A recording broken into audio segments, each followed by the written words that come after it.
And on the left, thank you. On the left, we see the Kamchatka Peninsula, which is part of Russia. And so we're really at the northern end of the North Pacific, and there's a huge chain of volcanoes there. So Alaska has got more than 100 active volcanoes. And if you look at all the little triangles over on the Kamchatka Peninsula on the left, you see another very active volcanic region. And what I did, as I mentioned, is this thermal remote sensing. So you can see in the smaller screen towards the bottom right there, that what I looked at was, in essence, very boring. I looked at lots and lots of satellite images, and I looked at lots and lots of pixels. Now, these pixels are very coarse. They were the best temporal resolution available at the time. So these images came in very frequently. It helps that both Alaska and the Kamchatka Peninsula are near the North Pole, which means they actually have a very frequent repeat of satellite data. And I was looking for hot pixels. And so I would have multiple satellite images per day. And I ended up going through a time series of 15 years for multiple volcanoes. And what I was looking for was really trends in this thermal activity. Because the thermal activity, if I got a hot pixel, it meant that there was some sort of extrusion of lava on the surface. Now, these volcanoes that I was looking at specifically in Kamchatka are what's called stratovolcanoes. They're a very explosive type of volcano. They form mostly domes. They're actually very high in silica, these lavas. So they form this really slow extrusion of magma. So, or lava magma, which once it's above the surface, we term it lava. So it's a very different kind of volcanic activity to what you might find in Hawaii, for example. And what I was doing is looking for the patterns and then trying to build automated algorithms that would detect this activity. Now, you might wonder why. Why would I bother looking at areas that are so remote and so uninhabited? It's actually because this area is very heavily frequented by air traffic. And that's air traffic going from the western coast of North America to Asia. So, for example, to Japan, China, etc. There's a lot of aircraft, and aircraft have gotten into serious problems. The most famous being the 1989 KLM flight, which flew into an ash cloud of Mount Redoubt and lost all 4 engines in doing so. And they only managed to restart one of the engines a few hundred meters above the ground before they crashed. In another talk, I will let you hear the audio recording of that. It really hits home how important this was. And I think more recently, we can also think back to the eruption of Eyjafjallajökull in Iceland, which really took out air traffic within Europe and between North America and Europe for about a week. So that's why this was relevant. I really wasn't thinking about design, and I really wasn't thinking about people. Now, I did show you on a previous picture my mentor Hazel, and Hazel gave me, during my PhD, she was not one of my supervisors, but she gave me the opportunity to join for a trip to Central America. And I suddenly was confronted with very different volcanoes there. So what you're seeing here is a picture that my dad took, and this is Masaya volcano. And I really love this picture because it doesn't look like a typical volcano. But what Masaya does, and Masaya is in Nicaragua, is that it perpetually puts out these really toxic gases. So most of what you see coming out there is simply water vapor, which is obviously not dangerous. And there's a lot of CO2, but there's also gases that come out like sulfur dioxide. Now, sulfur dioxide, when it comes into contact with the mucous membranes of the body, that is, for example, your eyes or anything in your respiratory system, it really burns. That's why on the picture, we also had the gas mask, because then you circumvent that problem. And there's also other toxic gases that come out, but the more toxic it gets, and in essence, you can roughly say that the more toxic it gets, the lower the quantities that come out. And so I was really intrigued by this because it's really different.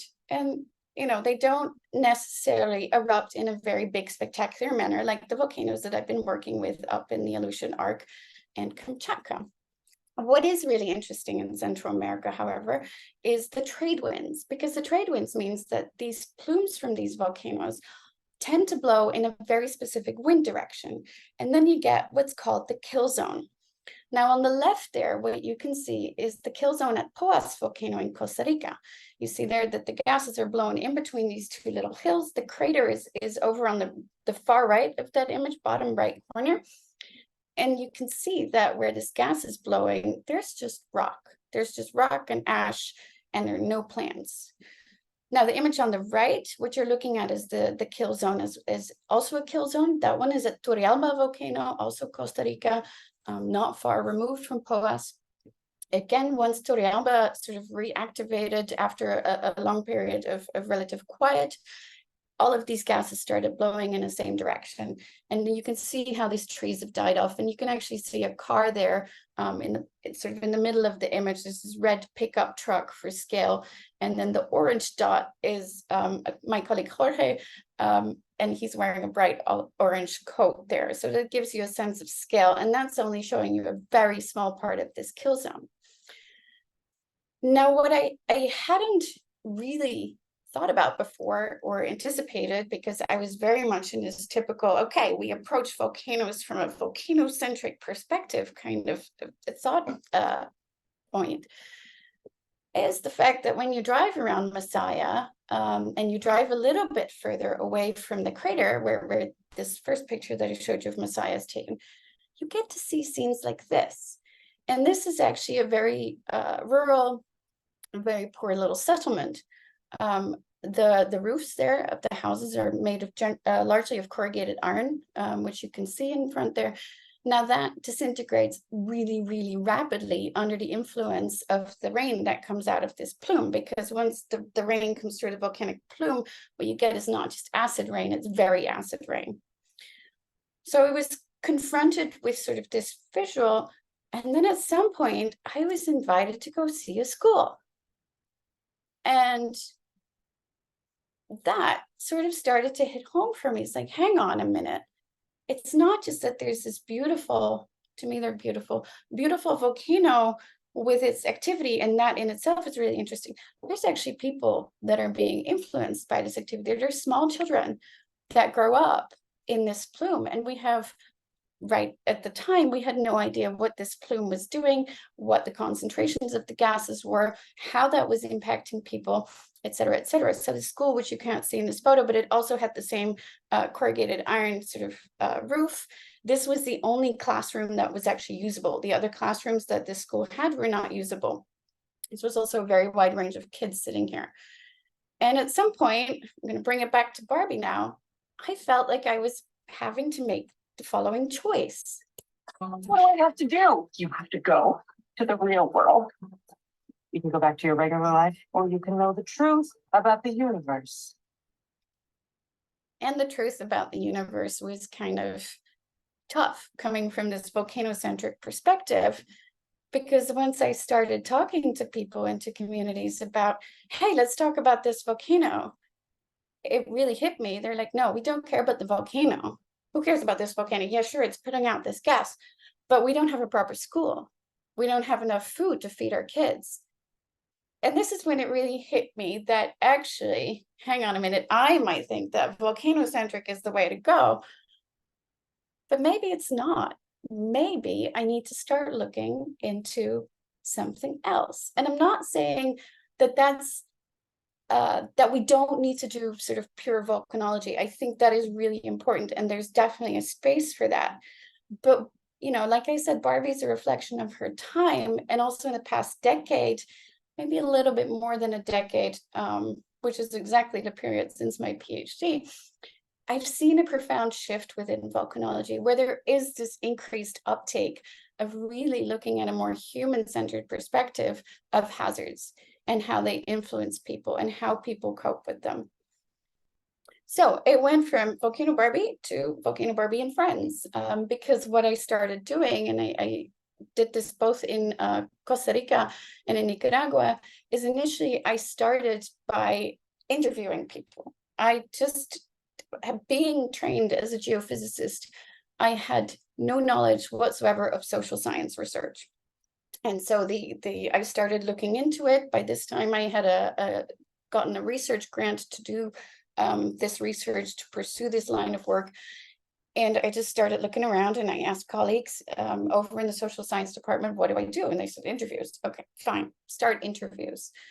So from the interviews, it turned out, indeed, you know, the volcano is not necessarily at the forefront of people's mind. And that confused me for a while, until I started talking to others and I realized, oh, actually, you know what? If you live in California, the fact that anytime now the big one might hit, sorry, Sana, but it's true that, that's not at the forefront of your mind all the time. I live in the Netherlands. My parents live well below sea level. Their house would flood to 4 meters. Sorry, Dad, I know you're listening, but it would flood to 4 meters in a worst case scenario.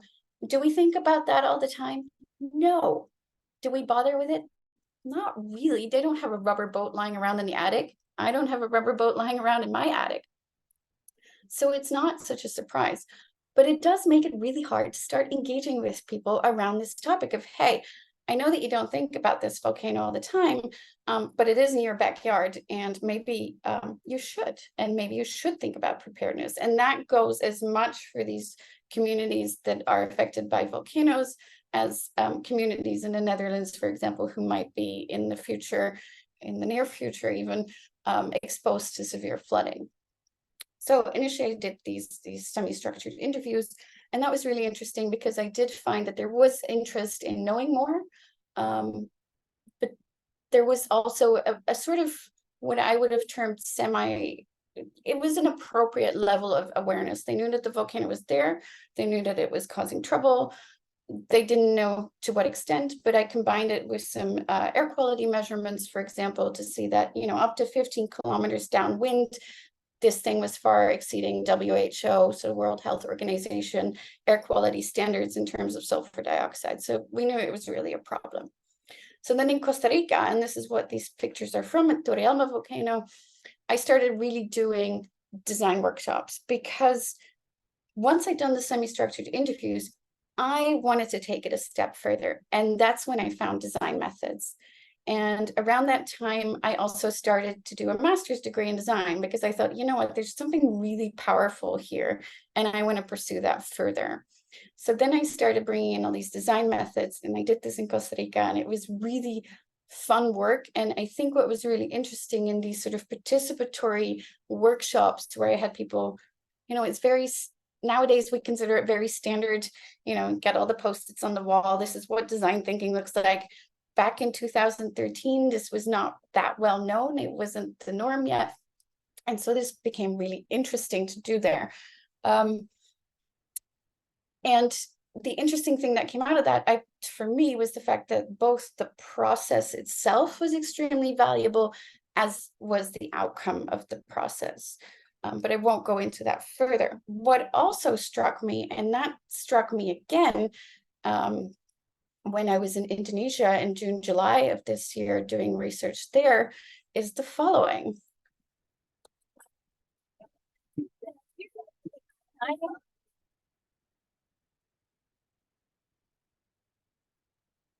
You come in there with all your good intentions as a volcanologist or a designer or whatever perspective you're coming from, and you're saying, hi, do you ever think about your worst case scenario? And it makes it really hard for people to open up, and it makes people quite frightened, in fact. And I do want to emphasize here that all of the work that I have done, both in Central America and Indonesia, it's gone through the human research ethics committees at the universities, and it was approved. Doesn't mean that people necessarily want to talk to you about these topics. And again, this is in Indonesia earlier this year.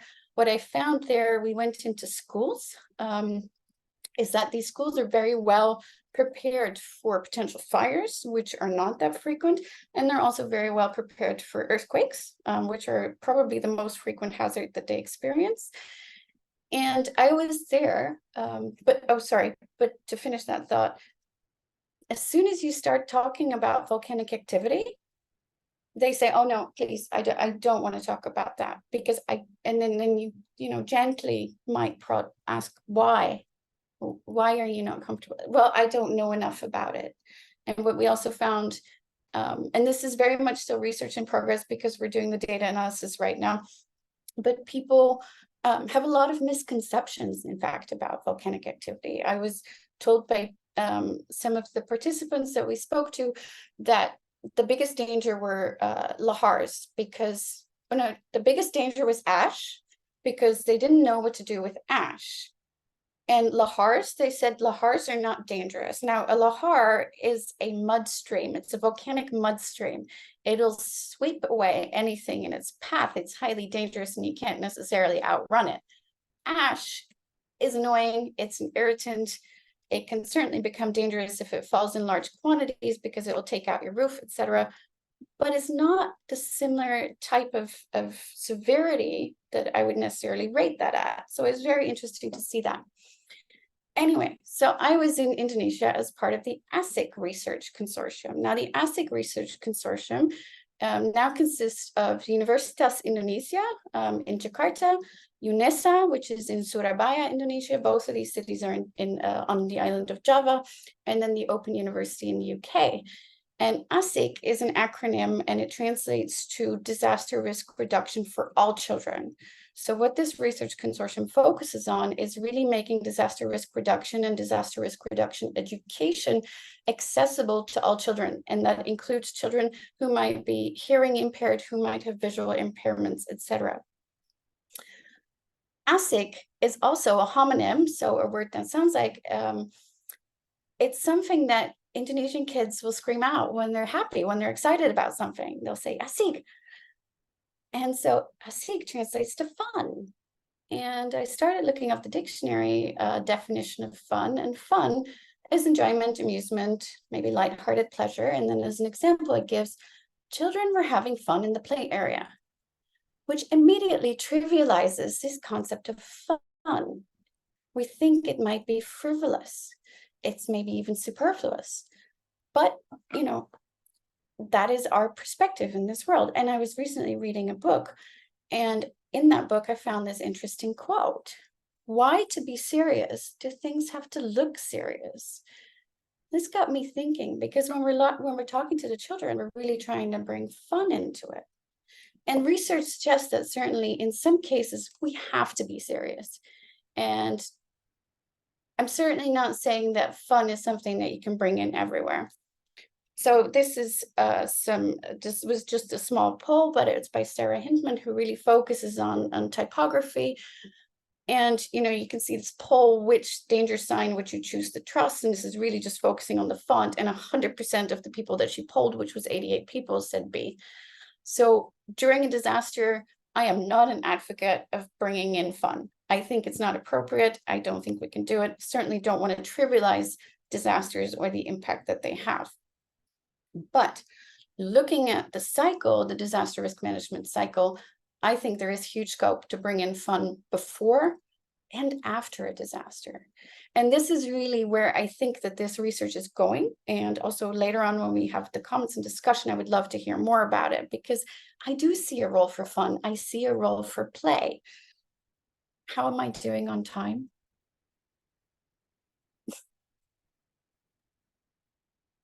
You're good for now. Yeah. Okay, I'm good. Okay, then I don't have to skip over the next few slides. So particularly looking at sort of how we think in emergencies. So Claudine Janichen, who's also part of the Disaster Design Network for Emergency Management, she's got this scenario-based model. And so we are, in terms of our brain and our thinking, we are generally in one of 4 scenarios. So we're either in a leisure scenario, we're in a direct scenario where we have to do something with information, we might be in an urgent scenario or an emergency. Now, when we're in a leisure state of mind, what we're really open and receptive to as humans is learning new things. By the time we get to an emergency, that is not an option. We cannot learn something new.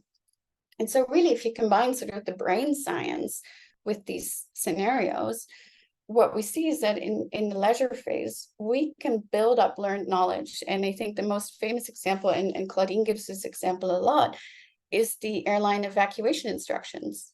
Generally, when we're sitting there in our seat waiting for takeoff, we're pretty relaxed. And so, you know, we can all go, okay, this is where you go to the exits. Please fasten your seatbelt this way. When the oxygen masks come down, fasten it over your nose and mouth, and please fasten your own oxygen mask before helping others. I think most of us, even after years of COVID and non-traveling, will remember that. That's because we learned it. in a leisure state of scenario. So in that state, which is very much the before state, when you look at the disaster risk management, we can learn new knowledge. And I think that we can certainly with children, but maybe also with teachers and other adults, we can do that in a very fun way. Now, once you're in an emergency, our brain does not have much coping capacity anymore. It's very hard for us to go back and to take in and apply the lessons that we might have learned. So we're very much reliant on external cues at that point in time. So that's the overall idea. What can we do with that? To try and get the teachers in Indonesia that I interviewed to be a bit more open and receptive to talking about some of this stuff, I had them complete this timeline. And if you're from a design perspective, you'll see this is a design, a user journey or customer journey or whatever you want to call it. What happens before, after, and during. And I had a couple of vignettes, so really a description of students. The vignettes varied, and that meant that the student presented varied in terms of abilities and impairments. Nothing else in the vignettes was different. And yet, actually, these user journeys looked really different depending on which vignette I had given to the teachers. To also support the teachers and bring in a bit of fun while they're interacting with this canvas that I've given them, I made stickers. And for those of you familiar with Rodrigo's Gamil icon system, you will see I've used a lot of the Gamil icons. Now, the other thing that you'll see, there's a couple of stickers with facial expressions, and those were very popular, I have to say also. And they were based on a volcano preparedness game that was made by the Earth Observatory in Singapore a couple of years ago. And I decided to put in these characters because it was made for Indonesia. And so these are actually characters that were then sort of tested and tried with Indonesian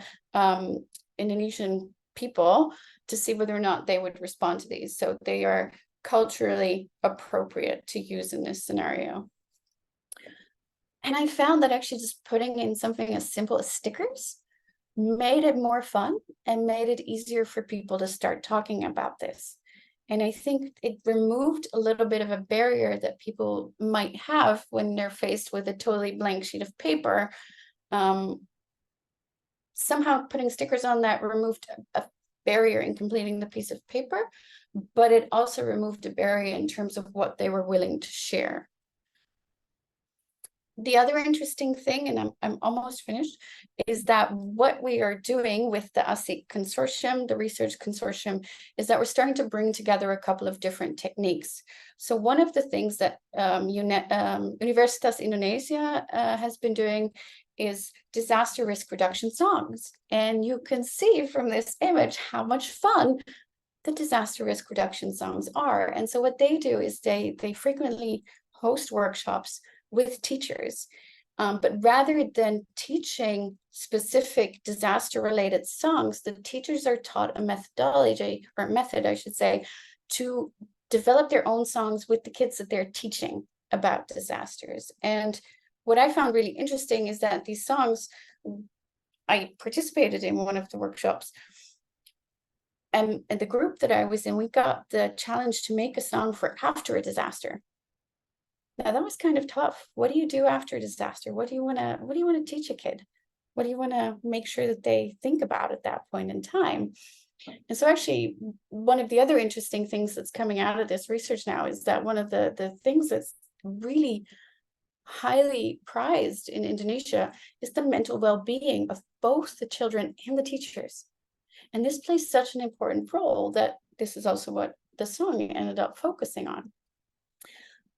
Now, this is what Universitas Indonesia has been doing. The Open University, on the other hand, has been working on keyword signing for disaster risk reduction education. And this is also really fun because these are essentially big picture books that are made really for elementary school children, I would say up until about the age of 6 to 8, maximum age. And disasters and the actions that you take during a disaster are each coded in sign language, but it's keyword signing. So there's sort of one sign per thing. Now, what we're going to do is combine this keyword signing with the songs. And so once you start integrating the songs with the keyword signing, it's A, a lot of fun. B, it makes it more accessible to a wider range of children. And C, it makes the whole thing more memorable for people. So it's easier to remember. And I have to say, the song that we made during that workshop, and this was early July that I did this, is still very much stuck in my head, including the gestures. So this, on a personal level, I could say this works. So this is what I think we can do before. So it's when we're really in that leisure type scenario. Thinking what we can do once an emergency happens, I think there's more fun to be had. I also know at this point in time that I don't have enough knowledge about this. So if anybody in the audience has any suggestions about where I can go, who I should talk to, whether you have any references, I would love to hear more. But just to give you a flavor of what I'm thinking about, this is two photographs taken by my colleague Klaus Kramer at Massey University, New Zealand, and they're published in an upcoming paper. And we're looking at the location of these fire hydrants and fire extinguishers. Now on the left, we see Auckland Airport. Everything is very nicely clustered. It's really easy to find. The signage is relatively clear. On the right, on the other hand, we see Munich Airport. And sorry, if there's fire in Munich Airport in Germany, you're pretty screwed because this thing is in a locked cage. You are not going to get to it. So clearly, these sort of environmental factors that we encounter during an emergency are of great importance. But I'm wondering, can we maybe add some fun and whimsy into those? Does that make it more memorable about where they are? Does that help us find them? Does that bring some joy to these objects that we don't really want to think about normally? These are my questions, and this is what I'm really looking forward to exploring over the next few months, years, the rest of my lifetime. I don't know where this journey will take me, but I'm very excited about it. And like I said, I would love to have your input. So if you don't feel comfortable speaking out, in a public forum, feel free to drop me an email. So thank you very much for listening. Thank you, Saskia, for the great presentations. If you guys have questions, we're going to do a question and answer session at the end of the presentations.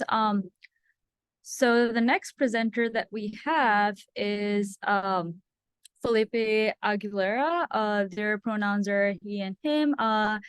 He is a director at Keeler Walken's Millennium Institute and a professor of geology at UCN, Universidad Católica del Norte, Chile. And Felipe will be presenting how Keeler Walken's face volcanic crisis, hazard risk maps, collaboration with communities and authorities during volcanic emergency. All right, Felipe, over to you. Thank you very much. I will share my screen. Okay. Can you see the presentation? Yeah. Okay, thank you very much. Yeah, so I will show, I will try to do it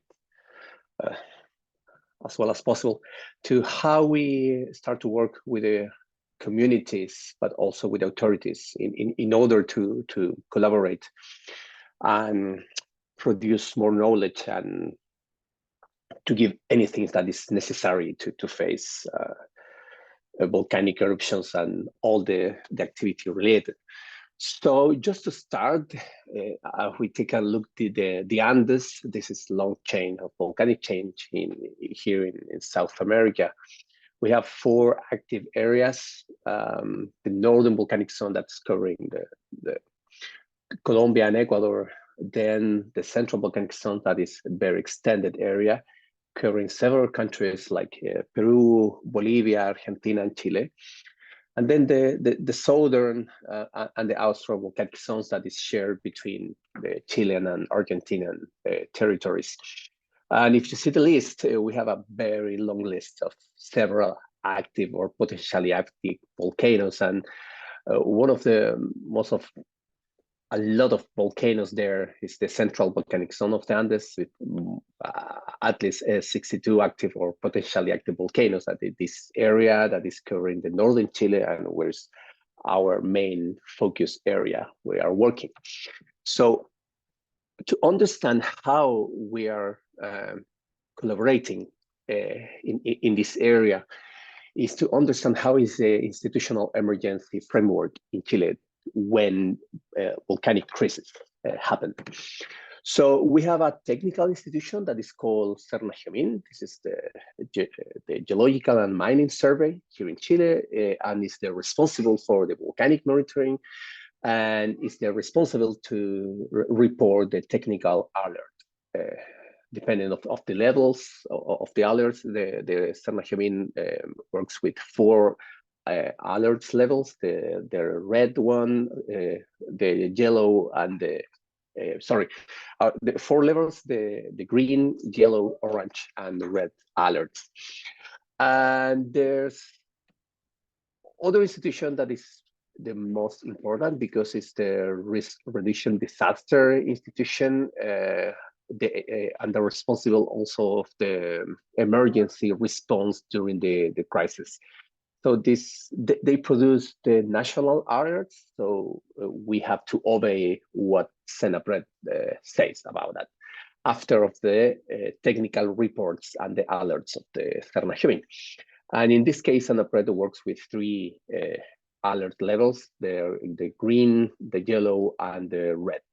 So with that, when happens the volcanic eruptions or unrest, there are several technical and support institutions that are involved in this work, including municipality, with the departments of risk reductions, ministries, the Army, Meteorological Survey, police, among others, because is a long list about that. But since this year, in January, there's a new normative for CENAPRED where it's possible to be supported by universities and research institutions. So the idea is to produce changes in how is the crisis is managed in our country. So the idea is to have more information from several institutions and to better manage that, because CENAPRED now is in charge to produce the risk maps. So there's no real expertise on that in our country. So it's necessary to collaborate with several institutions. So we enter here as a support institution. So volcanic monitoring Chile, like I said before, CERNAGEMIN is responsible for that. Currently, we have 45 volcanoes that is monitoring along all the country. This is very long country. Most of them, we have a very limited arrays, mostly based on seismometers. And we have major problems because the volcanic observatory started in 2008 officially, but the budget related with that has been decreasing each year. So CERNAGEMIN has a lot of problems with that because every time there's less budget to install more instruments and to increase the volcanoes that can be monitored. But also there's scarce personnel in this institution, also related with the budget problems, and several regional offices of CERNAGEMIN are not directly related with the volcanic monitoring. Most of them are related with the mining survey. So because it's a combined survey between geology and mining, especially the northern Chile with a lot of mining activity are more focused on that. So this produces problems with the responses during the crisis. The more active area in Chile is the southern Chile, but in the northern Chile, despite that we have a lot of volcanoes, there's less population around it. So it's a poor instrumented area. Only 9 volcanoes are currently monitored. It's only the 15% of the instrumentation has been deployed here in the northern Chile. And also it's very far from Santiago, where is the headquarters of CERNAGEMIN, but also from Temuco, that is in the southern Chile, where the volcano observatory is located. So when crises happen in the northern Chile, the reaction time for the institution is between 1 or 3 days, depending on the flights and a lot of administrative things. So we have a response problem with that. So our institute, we started officially funded by the Ministry of Science 1 year ago. We are focused in several activities like training to undergraduate, master, and PhD here in Chile. We are supported a lot, especially doing internships with foreign countries, with international and very well recognized researchers, with the objective to diversify our research areas. But also to incorporate new researchers, especially young researchers, postdoctoral researchers, and other type of researchers too, and also to increase the publication rates. So in the last years has been a very successful strategy to reach that. And because of that, we start with an acquisition plan for new instrumentation, both permanent and discrete surveys along this long volcanic area, but also to install new laboratories capabilities. This is very important because we are decreasing our dependence in other institutions, but also with other countries. So also we develop local monitoring capabilities, especially using satellite images. That is, as Saskia showed before, that is very important for the volcanic monitoring, one of the very useful tools for that. And then we start to produce a strong contribution to the hazards and the risk management, because it's the main things how we can collaborate with the communities and also with the authorities. So has been our main focus in our research. So we started with this instrumentation strategy. This has been very important because we have two priorities. Low priorities area was to install permanent networks. We selected 3 volcanoes on the northern Chile because they have eruptive records, historical, but also in the past. I mean, not witnessed by people, but we have the record that is very strong eruptions. And this is include these 3 volcanoes, but also those volcanoes have undergone several surface and subsurvey processes. And we detected, for example, several unrest. So our volcanoes, that is very important, and some of them with population around that. So we produce a standard deployment of instrumentation with seismic stations and also with the UV cameras. The UV cameras allow us to understand how is the degassing of volcanoes. That is very important to show on surface how the volcano works. Also, we use the satellite images and the seismic station I mentioned before. And one of the things that I need to mention that this monitoring, satellite monitoring, has been also useful in other volcanoes, especially in the southern Chile, where we can detect volcanic activity. I put here some examples that we are published on that and has been very useful to understand processes far from the northern Chile. And the high priority has been discrete surveys in several volcanoes, especially those volcanoes that has persistently degassing volcanoes. Here in the northern Chile, we have 13 volcanoes with permanent degassing. We are working on 12 of them. And also we have selected several volcanoes with evidence of post-glacial eruptive activity. I mean, after, in the case of northern Chile, after 11,000 years ago of activity. So this is the list of the active and potentially active volcanoes here. So with that, we produce several works like geology mapping, several work on the stratigraphy, and to understand how has been the evolution of this volcano to detect which type of events are happening in those volcanoes. So with that, we visit those volcanoes once or twice a year So in that case, it's very important to follow the activity. So finally, we have a third area or strategy for the instrumentation. This is the responses to the unrest and eruptions. We are very lucky because we have some eruptions in the last year, but also some unrest processes in the last 10 years.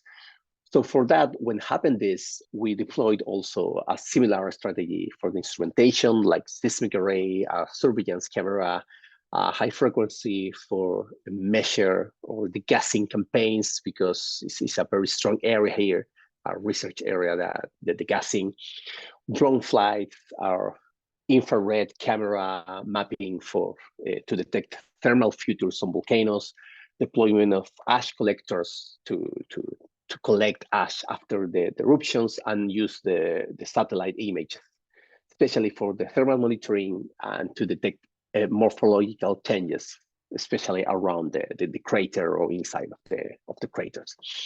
So with that, has been possible to follow the activity of these volcanoes, especially here in the northern Chile, but in some cases in the southern Chile. So after this, and the second area of our research has been the natural hazards, the vulnerable system, and finally the risk of disaster. So this is very important because if you see the list of the vulnerable system, we have the population, the economy, the land use, and development, infrastructure, cultural assets, natural resources. So we take these elements and we start to evaluate independently. So with that, we have 4 steps to assess this research area and to assess also the hazards and the risk. First one, to identify the type of volcanic hazards, because if we look the picture here differently, for example, from the earthquakes or tsunamis, where we have maybe 1 or 2 events, during the volcanic eruptions, we have several events that we need to take care. I mean, could be happen eruptive column, but if collapse will produce pyroclastic flows and could follow for a lava flow. And then if we have glaciers, could be happen lahars. So we can have a cascades events that can follow each one. And then we will have several events that we need to evaluate. That for that, we need to know the history of the volcano in the past, and then to project the activity to the future. So this is a very important area here. And finally, to build hazard maps individually for single events or for the multi-hazards events, okay? So we have 2 visions of the eruptive activity. So I have some pictures of what we have done. For example, the field work. The field work is very important to evaluate the hazards, but also to modeling then the volcanic hazards. This is include field data and laboratory data, where we can do a projection for the future eruptive processes. Okay, and finally, the maps has been built in this way, and in a very simple way, because we need to explain that to the authorities, but especially for the community. Remember that at least here in the northern Chile, the community is native community. So several languages, several cosmovision of the volcanic activity and different culture. So for that, we need to interact strongly to explain that and to arrive at consensus, how to show that and how to talk about volcanic activity. Then the step 2 is to the analysis of the vulnerability in 4 dimensions: physical, territorial, economical, and social. And for that, we have several fieldwork activities to determine, for example, the house's characteristics, the roof, the wall material, type of windows, the orientation of the windows, or several other things related with the architecture of the houses, for example. Characteristics of the critical infrastructure services, or the electric, the water supply, for example, the telephone system. Also to evaluate the roads, especially when we have to think in the evacuation. We need to know how the roads are built, and the quality of that. Also, the distribution of the livestock, agriculture, touristic, and patrimonial activities, and finally, pulled to the inhabitants, because the social vulnerability is necessary to understand the community and how they live. So with that, we built several maps for these 4 dimensions, and we have finally a cross between the hazard maps, vulnerability maps to produce risk maps. And for that, will be possible to work with the authorities and then to produce, for example, evacuation plans in case of the eruptions, or to take decisions when happen eruptions, what to do. Okay. Finally, there's a transfer of the compiled hazards and risk maps to the community. And like I said before, it's necessary to do a very strong work with the community to explain that, because it's finally a scientific language is complicated, especially for native people. So we adapt to them, not on the contrary. And that has been very important for us, especially respect with the names, local names, because it's completely different what we look in the topography maps, for example, because it's a long history here in Chile, but it's rebuilt that, and especially to adapt our languages. So in that, there's a very strong work with the community, but also with the authorities, because finally take decisions with authorities that is not living there. And most of the cases never visit this area, take decisions in an area you don't know is very complicated. So with that, we have a very strong relationship. So we socialize the results and our products. Here there are some pictures with the communities or companies, basic training to the community, for example, in volcanology. That is very important. The picture here below show how around Lascar volcano with the community, explaining what is this deposit, what is this rock, what is the name of this rock, all in very simple way. And then also they ask for support for touristic activities. For example, currently this community is taking charge the touristic activities. So they open the road for that, and they explain to the tourists what they have in several topics, not only volcanology, archaeology, ecology, and several things. So we support them for the volcanological knowledge in this case. So for that, we have some people in the touristic office very prepared in that area. Also, with with authorities, in this case, we have in Chile we have a risk reduction disaster committee that appear when happen these eruptions or this unrest. Is called COGRID here in Chile. They hear in Spanish, and it's a work table to take decisions. In our case, we are participating as a technical institution. We can vote, but we can give opinions about the activity that is evaluated in the moment. And how has been our test? Because we prepared that for 4 years, even more with the community, because it has been a long relationship, but with the authorities, which we started in 2018.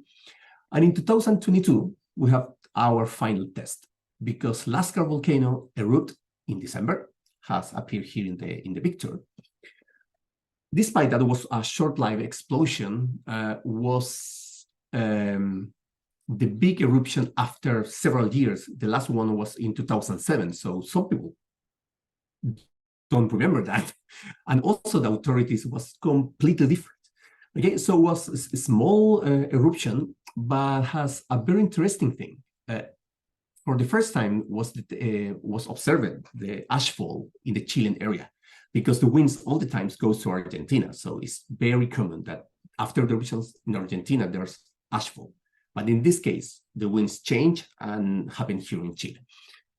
So we have the chance to participate in this risk reduction of disasters committee to evaluate the process.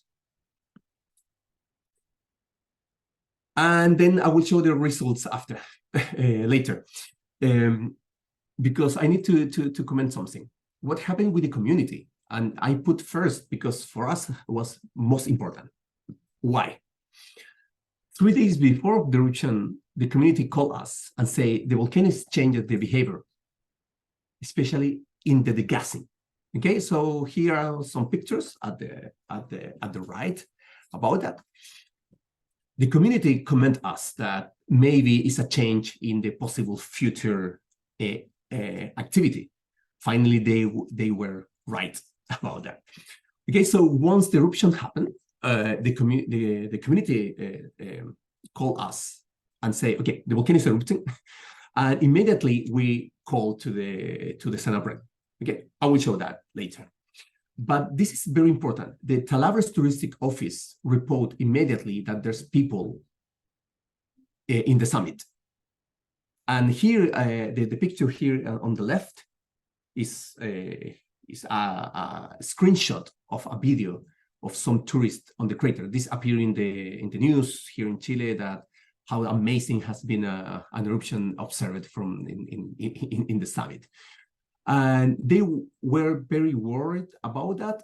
And then 1.5 hours of the eruption, the touristic office report that the tourists arrived safe to this town. So that was great. And the most funny thing is the community know very well how the volcano works. And they say, okay, this is a short eruption, nothing dangerous, and they start to celebrate a Christmas party for children because they have scheduled that for that day. So they say, okay, no problem with us, because they know very well, and also all this work with them start to produce a more relaxed, attitude against that. In the case with Senapred, that this is very important because it's the civil protection and take the decision finally. Immediately after the Talavera communications, an eruption warning was informed to Senapred. So we start to communicate. So immediately we'll start with that. The co-grid was reunited to evaluate the current situation. Cernajemin warned for a possible future eruption, so was a decision to put a yellow alert and to have a 10 kilometers security area around the active crater. This was suggested, and Senapred confirmed that and start to work in this way. So finally, what has been the consequence of this collaboration with the community and also with Senapred? First of all, accurate information of the community of the changes of volcanic activity because of the precise visual observations of the community. This is very useful. Then fast response from the community during the eruption, and the community decided to stay on Talavera because it was a safe place and where it's possible to receive communication from the authorities to, in case of evacuate, for example, in the next hours, which not happened, but could be. Also, fast reaction of the Talavera touristic office to identify the number of people on the summit because they control that, and how they communicate that immediately to us, but also to the authorities. How they decide after to continue with the normal life, depending of how has they saw the activity and take some decisions immediately. Also, how we can keep the communication with the community and our team, especially to follow in the next weeks and the next months the evolution of the activity. Initially we had meetings each week during the first month, and then each month we have some meetings to communicate between them and us to know how the activity is working. Also, they produce some facilities to do some new measurements around the volcano. And also, finally, we detect that has been a very well work with them along these years, because during this test, natural test, all the things works well. So this is very important, how people can absorb this information and can take decisions in a very good way. In the case of Senapred, also we kept a very good communication for the Lascar activity evolution. So also during online and presential meetings, we exchange several data, and to evaluate also with Cernajemin what happened with the volcano. And in this case, Lascar volcano changed completely the behavior if we consider the last decades. So there's some type of confusion about what happened with the volcano, and with these works tables between the three institutions, finally we can understand what happened with the volcano. So has been highlighted for all these institutions how research centers can produce knowledge that can help to take decisions and to understand what happened with the volcanic processes, especially in these areas that, like I mentioned before, there's very few instrumentation. We collaborate installing other type of instrumentation, and we can have also more data that can be shared, and then to understand what happened in this case, for example, here in Lascar volcano. So it has been a very positive collaboration, and at the moment has been working all very, very well. So yeah, that maybe I take a long time, but sorry for that, but any question are welcome. No, you're fine. So now I'm gonna open the floor for questions, comments, and feedback. We already have a couple of questions in the chat. We had a question from Saskia. Have you thought about SITSI to assist in monitoring? Not yet. Really, like I mentioned, as institute, we start just 1 year ago, and we start to collaborate with the authorities few months ago. So yeah, we need to ask for that. Let's talk, because Absolutely. There's so many amazing opportunities to do that, and so many good examples from around the world where that is being done. So I see interesting conversations Absolutely. in our future. Any question? There's another question by Saskia. I'll just in the chat, how are the hazard maps understood and perceived? Are there any myths, legend stories that corroborate or contradict with the scientific perspective? Okay, yeah. For example, we asked to the community in 2019, I guess. Yeah, we put two maps, the hazard maps and the geological map, and then we start to look the volcano, a lot of things, and we ask, which map is better to understand? And surprisingly, was the geological map better understood than the hazard map, because the hazard maps are bigger areas, and sometimes there's full of colors and it's not possible to understand. So with that, we follow recommendation of the USGS to produce less colors, big area, and just to put, this is the most dangerous area and this not. And also we follow some recommendations from the community, how to understand that. So initially, yeah, the perception was a very complicated and people doesn't understand anything. So following that, we start to produce a different point of view for the people can understand that. For us, the opinion of the community is very, very important. And about the myth, legend, stories, yeah, we start to ask for that. There's a little bit complications. These communities don't left in the original language. anything written. It's just telling histories. Yeah. So there's some myth, or there's some histories around that is possible to correlate with some activities. In fact, has been very useful for us to confirm some events that is possible to see in the deposits. Yeah, so for that we start to understand that, and we start to talk with archaeologists to understand also some other processes. For example, around the Lascar area, there's a very important community. It's called Licanantay. They have a very important history in this area, has been very well studied. And there's an event around 2,000 years ago, probably a volcanic eruption that produced changes in the movement and the settlement of the communities. So we start to research which eruption could be, but we have too many volcanoes, so we need to see which event could be and where.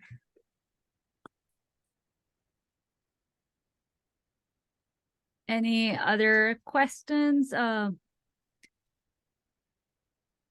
Sana, I would like to make a connection. Thank you both, Saskia and Felipe, for your great presentations. I would like to make a connection between both. How the communication at least can create the notion of safe space. In the case of Saskia, to play, to have fun before that uncertain experience, but then when the problem, the event deploys, starts in a volcano eruption, how these previous conversations, trust creation activities also stimulate shared decisions, like this engagement to communicate and affecting positively, for example, the experience of tourists, the people that is coming from outside this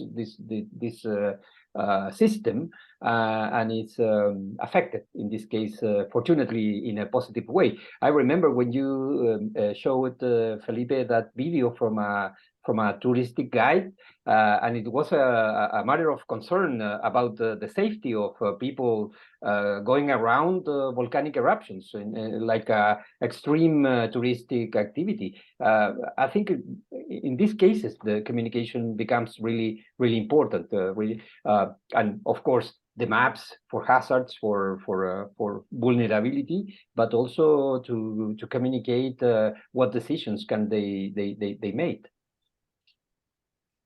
Mm-hmm. Will I go first? Mm-hmm. So I actually think that the answer to your question there, Rodrigo, came out really nicely from Felipe's work, and that is, you build a relationship, and it is not a one-off conversation. And within science, traditionally, I think we also had very much the tendency, definitely in the past, to make it a monologue. And what I think I'm trying to do in my work, and I think what we're seeing in Felipe's work as well, from what he's shown, is that we shut up and listen. We finally listen to the people that are actually affected or potentially affected by, in this case, volcanic activity. And I think taking that step back and saying, you know, I'm here to listen, and you are the expert of your own community or of your own environment. I think that's a very powerful thing, but it takes time, and it takes a really long time. And in my case, the work in Costa Rica that I did, it was very much facilitated by Opsicori, one of the universities there. And the National Park Service. So they were two established organizations that had a very long relationship and history already with the communities that I spoke to. In Indonesia, my work is going along similar lines. You know, I'm being asked to complement the qualities that the researchers there have, and together we then go to these communities. But that the university there already has a very long relationship with some of the people that we interviewed. And so you really start to establish this base of trust, and that's where the communication can take place. Over to you, Felipe. Yeah, also, I will answer a comment of Clinton about the collaborative community-based work. But yeah, first of all, is to hear, talk, conversation with the community, but to hear what they want to know. For example, about the touristic office, they ask for that. I say, we're able to help? Yeah, absolutely, yeah. And in that case, people start to open. That relationship is complicated initially because, scientists is not confident people, because the communities look like they will take our things and then take far away, and we will know nothing about it, anything. In that case, we produce feedback to the community, and they start to trust with us. At least here in Chile, there's some changes in the indigenous law, and now the communities are very well organized. They have lawyers, for example, and they have some support from other professionals. So, for example, with two communities, we have a memorandum of understanding between the institute and the community, where we put on the paper, we need to produce this, and we need to inform this, and the other way exactly the same. So in that way, it's very, very useful, because the communities start to trust, and they have an instrument to claim in case of if it's necessary, and some people is not doing the things well. But also with authorities is complicated. For example, we have to validate as institute, because there's an official institutions, but we are a type of alliance in that, because strange people doing things that they know that what we are doing, but sometimes they don't know how we can collaborate. And in our case has been very well this last experience, when we discover some very important things on the volcano, we discuss with them and we find a common point. So in that case, you have to earn the confidence of the institutions, and with that start to work. But that is complicated. It's complicated to replicate in other communities. Very complicated, because every community is a different organization. So for that, we need to take time, talk, and hear. It's just that. Patience, especially patience.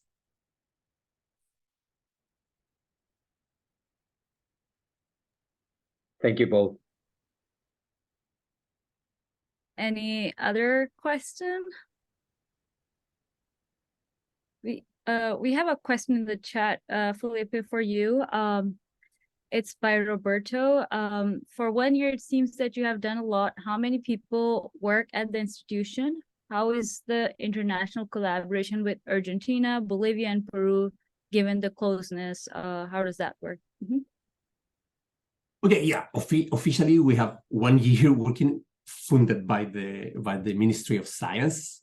We have more history. We are 6 years since we start with that. Currently, we are based mainly here in Antofagasta, in the northern Chile, but there's other researchers in the central Chile, in Santiago, and in the southern Chile. So there are 3 universities working on that. So considering all the administrative researchers, students, we are almost 80 people involved.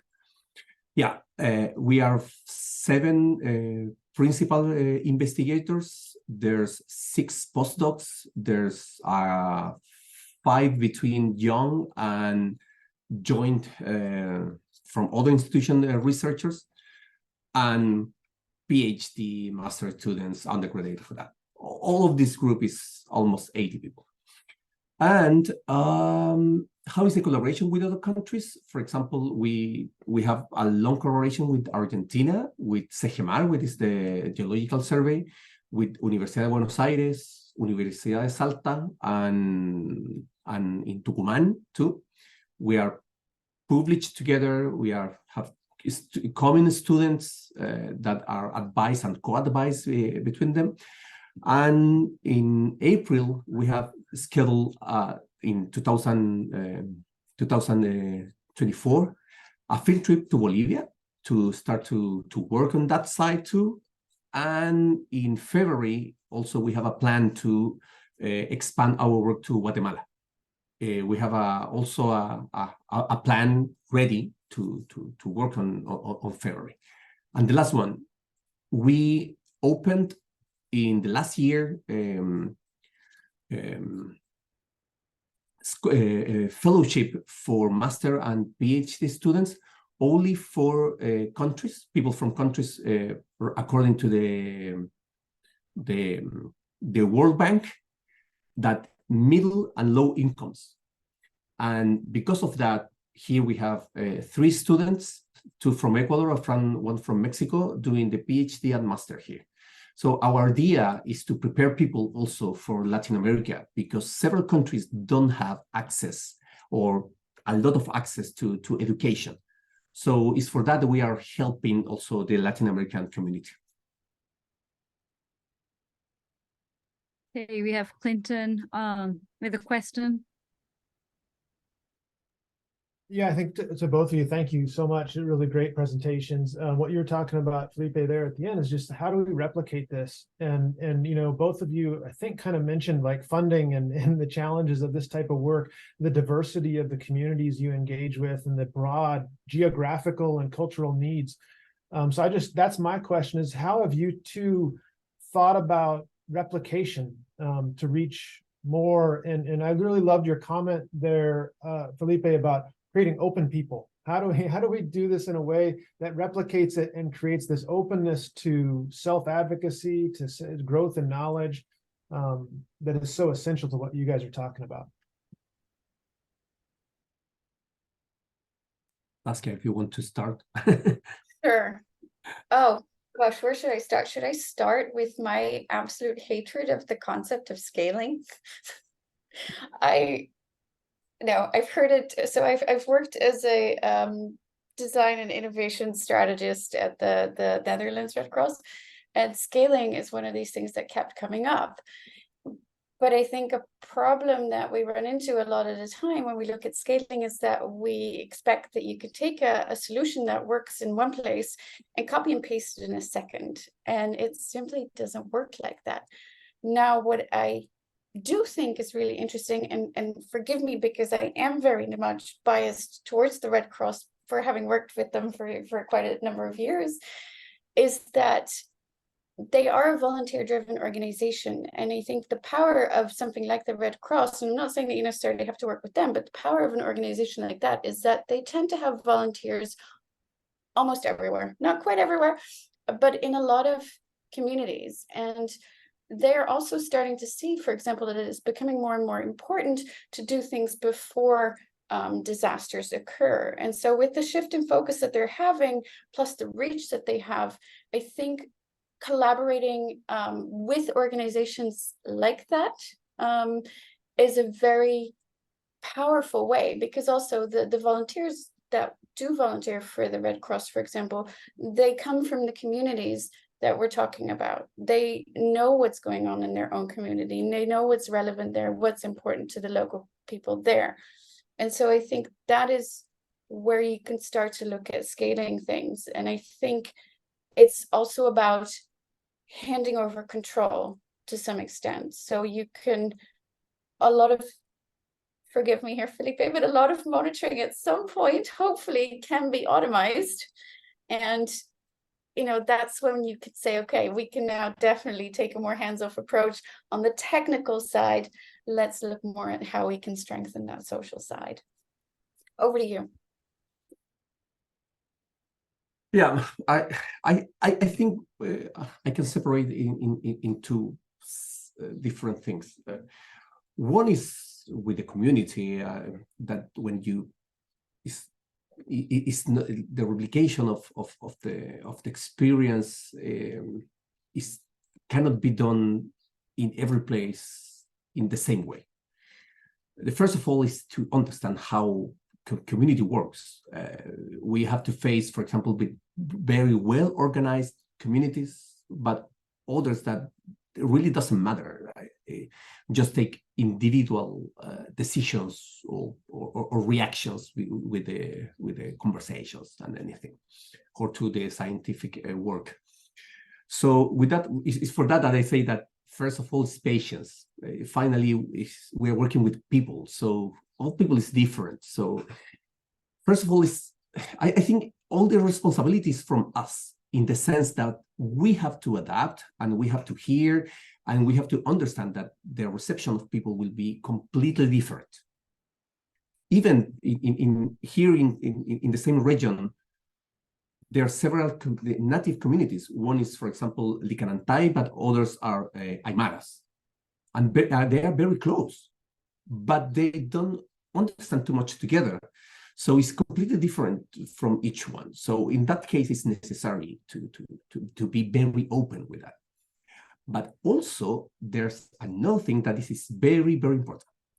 One of the things that I have learned in the last years is that in between our community, our scientific community is very open between us, and not to be selfish with your work. We are preparing people because we need people working on that. We are very volcanological countries, especially all Latin America. But if you see the number of volcanologists dedicated here in Latin America, still is very, very few. We cannot compare, for example, with the UK or Italy, full of volcanologists. UK without volcanoes in UK, and Italy with a couple of volcanoes. Here is completely different. A lot of volcanoes, but very few people. We need to be very open to prepare, to train people. But for that, it's necessary to start with us. I mean, you know, we are coming from a community that has been very selfish to prepare people, to train people, to prepare more scientists. We need to open that. And for me, when we broke this barrier, we can then move more to the communities and produce a better science. So I think, first of all, we need to arrange our problems here in the science. Yeah, Saskia and Felipe, your comments really resonated with me as a designer, because my design research, we kind of talk about, we do borrow, as designers, we borrow our research practices from these different fields like science and behavioral science, sociology, psychology, but we also have to, we also have to think about ourselves as designers, because empathy and empathizing is so core to our like values in our field.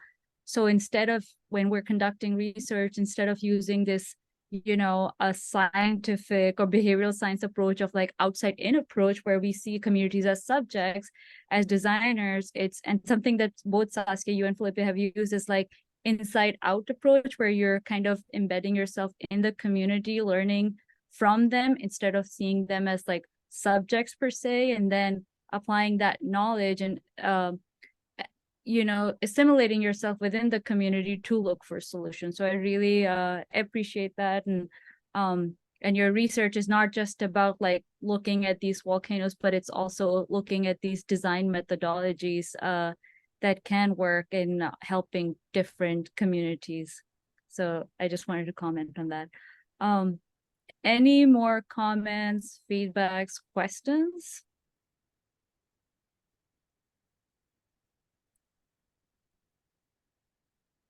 All right, so we're almost at the end of our session. I'm gonna give it away to Clinton and Rodrigo for their closing remarks, and yeah. Sana, Saskia, Felipe, thank you so much. Really great conversation. I feel like we could keep talking about all this in depth. This is recorded, obviously. We're sorry that we jumped in right at you as you were beginning, Saskia, but we got it recorded. And we've been trying to translate them as well to Spanish. So look for that in the future. And thank you so much. I'll hand it over to Rodrigo to send us off. Yeah, well, two more points. One is many thanks. So we are so grateful to Sana today, Felipe, Saskia, for your presentations, for your moderation, but also thanks to the team, Jason, Bernie, Javi, that are making all the support, the organization.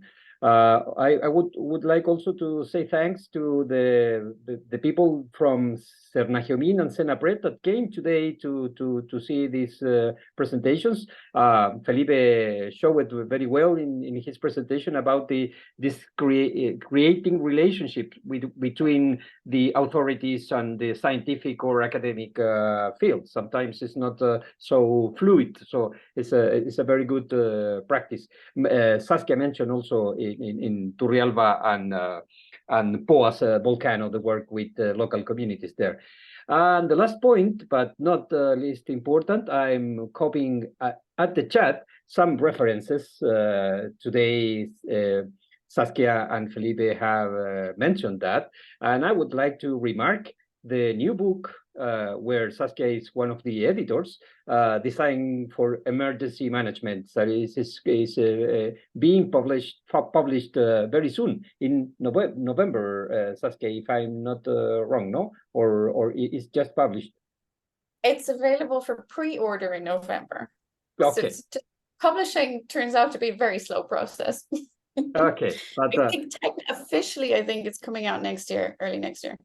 okay, but it's a very good reason also to continue these discussions. So many thanks all, and many thanks for the people that came today. We are awaiting for you next October in Santiago. If you are interested, please write us through the email or through the website to join us at the workshops we are running next October. Thanks to Diseño UC, thanks to Notre Dame University, and Sijiden and DINEM, of course. Bye-bye.